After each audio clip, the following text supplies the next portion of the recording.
বিশ্বকাপের নায়কের জন্য আকাশ থেকে জার্সি, 20,000 সমর্থকদের সামনে ইতিহাস গড়ল কলো কলো। বিশ্ব ফুটবলে এমন দৃশ্য খুব একটা দেখা যায় না। নতুন কোনো খেলোয়াড়কে স্বাগত জানাতে ক্লাবের আয়োজন হতে পারে, কিন্তু আকাশ থেকে স্কাইডাইভার নেমে এসে জার্সি তুলে দেওয়া এই যেন সিনেমার দৃশ্যকে হার মানায়। চিলির ঐতিহাসিক মনুমেন্টাল স্টেডিয়ামে ঠিক এমনই এক ব্যতিক্রমী মুহূর্তের সাক্ষী হন হাজারো ফুটবল প্রেমী।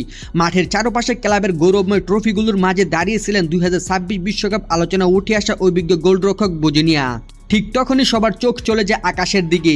একটি বিমান থেকে স্কাইডাইভার নেমে এসে মাঠে অবতরণ করেন এবং তার হাতে তুলে দেন কোলো কোলোর 29 নম্বর জার্সি। হাজারো দর্শকের করতালির মধ্যে নতুন জার্সির গায়ে চাপিয়ে গ্যালারির দিকে হাত নাড়েন এই অভিজ্ঞতা গোলরক্ষক।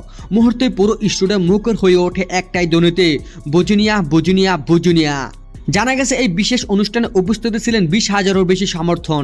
এরপর মাঠে নেমে দর্শকদের উদ্দেশ্যে বল ছুড়ে শুভেচ্ছা জানান তিনি। সেই দৃশ্য মুহূর্তে সামাজিক যোগাযোগ মাধ্যমে ছড়িয়ে পড়ে এবং ফুটবল প্রেমীদের মধ্যে ব্যাপক আলোচনার জন্ম দেয়। 40 বছর বয়স ও দুর্দান্ত ফিটনেস ও অসাধারণ রিফ্লেক্স ধরে রেখে এই গোলরক্ষক 2026 বিশ্বকাপে নিজের পারফরমেন্স দিয়ে নতুন করে বিশ্বকাপ পরিচিত হন। তার অভিজ্ঞতা, নেতৃত্ব এবং জনপ্রিয়তা কোলো কোলোর জন্য বড় সম্পদ হয়ে উঠবে বলে বিশ্বাস করেন সমর্থকরা।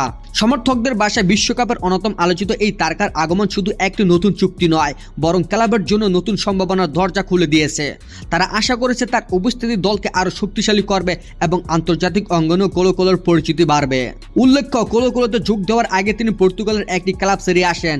এর আগে অঙ্গোলা, সাইপ্রাস, মলদোভা এবং স্লোভাকিয়ার বিভিন্ন ক্লাবে খেলেছেন এই অভিজ্ঞ গোলরক্ষক। দীর্ঘ ক্যারিয়ার পর এবার চিলির ফুটবলে শুরু হলো তার নতুন অধ্যায়, আর সেই শুরুর মুহূর্তটি রয়ে গেল স্মরণীয় এক ফুটবল উৎসব হিসেবে।